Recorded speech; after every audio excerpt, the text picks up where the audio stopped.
আগামী 25শে March AFC Asian কাপের বাছাই পর্বে ভারতের বিপক্ষে মাঠে নামবে বাংলাদেশ।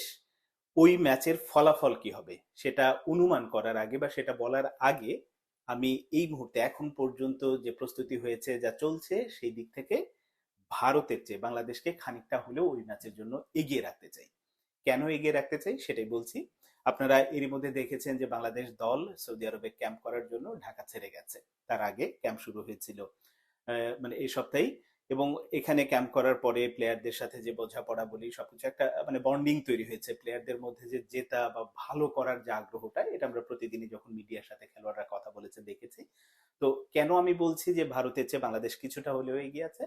আমরা যদিও ফুটবল ফেডারেশন এখন পর্যন্ত মানে অফিসিয়ালি কনফার্ম করেনি যে ম্যাচটা আছে, যেটা শোনা যাচ্ছে আগামী 8 তারিখে সুদানের বিপক্ষে একটি প্রস্তুতি ম্যাচ খেলবে বাংলাদেশ। তারপরে ক্লাব টিমের সাথেও আরো 2টি ম্যাচ খেলার পরিকল্পনা আছে। যদি এগুলো বাস্তবায়ন হয় তাহলে কিন্তু অবশ্যই ভারতের চেয়ে বাংলাদেশ খানিকটা হলেও প্রস্তুতির দিক থেকে এগিয়ে থাকবে।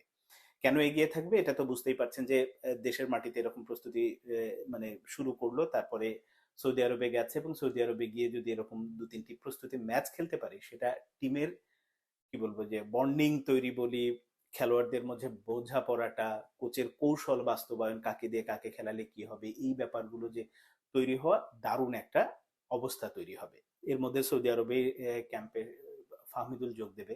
হামজা চৌধুরী তো 17 তারিখে দেশে আসবে হবিগঞ্জে, সেখান থেকে 18 বা 19 তারিখে হয়তো দলের সঙ্গে যোগ দেবে। এর মধ্যে তাকে বরণ করে নেওয়ার কিছু আনুষ্ঠানিকতা আছে, সেটা তো থাকবে, এটাই স্বাভাবিক, কারণ আমাদের হামজা চৌধুরী আসছে।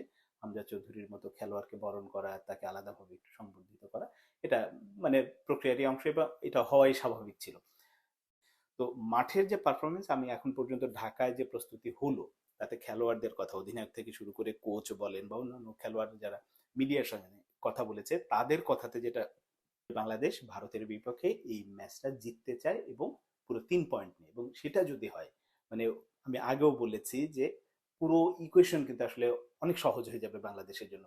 কারণ পরে ভারত আবার বাংলাদেশে খেলতে আসবে, সেটা যদিও দেরিতে, এর মধ্যে হংকং অন্য দলগুলোর সাথে খেলতে থাকবে হোম অ্যান্ড অ্যাওয়ে ভিত্তিতে। ফলে যেটা হয়েছে যে বাংলাদেশ এই ম্যাচে যদি পুরো 3 পয়েন্ট নেয়, হামজা চৌধুরীর অভিষেকটা যেমন অনেক স্মরণীয় হয়ে থাকবে, তেমনি বাংলাদেশের গ্রুপ ইকুয়েশন কিন্তু অনেক বেশি সহজ হয়ে যাবে মানে পরের রাউন্ডে যাওয়ার জন্য। আর ভারতের সাথে বাংলাদেশ যখন খেলে, ওই দিনই সাবেক এক খেলোয়াড়ের সাথে কথা হচ্ছিল, তিনি বলছিলেন যে মানে ভারত যদি আসলে বিশ্বকাপও জিতে আছে ফুটবলের, কিন্তু বাংলাদেশ যখন আসলে ভারতের সাথে খেলে বাংলাদেশের মাথায় ওইটা ব্যাপারটা খেলোয়াড়দের মধ্যে থাকে না যে ভারতে এত বড় টিম। এটা আমি ফুটবলের কথা বলছি, ক্রিকেট বা অন্য খেলা না। তো ফলে যেটা হচ্ছে, এবং এটা পরিসংখ্যানও কিন্তু তাই বলে, হ্যাঁ বা ভারতের বিপক্ষে হয়তো জেতার রেকর্ড বাংলাদেশের খুব বেশি নেই, কিন্তু ড্র হয়েছে, মানে হাড্ডাহাড্ডি লড়াই, যেটা বাংলাদেশের ছোটখাটো ভুলে জেতা ম্যাচ শেষ পর্যন্ত হয়তো ড্র করে বের হয়ে হতে হয়েছে, মানে জিততে জিততে হয়তো হেরে গেছে, এরকম অবস্থা হয়েছে। তো ওইখান থেকে যে লড়াই করার যে ব্যাপারটা, সেইটা কিন্তু বাংলাদেশ বরাবরই দেখায়, এবং এবার আরো ভালো দেখাবে এই কারণে যে আমরা যদি ফাহমিদুলের কথা বলি, হামজা চৌধুরী যোগ হচ্ছে, আমরা আলামিনের কথা বলি, ফরওয়ার্ড লাইনের যে সমস্যা ছিল, বলা হচ্ছে যে আলামিনকে দিয়ে সেই সমস্যাটা সমাধান হবে। সবকিছু মিলে আমার কাছে মনে হয়েছে যে এখন পর্যন্ত প্রস্তুতিটাও ভালো হচ্ছে, ভালো হয়েছে।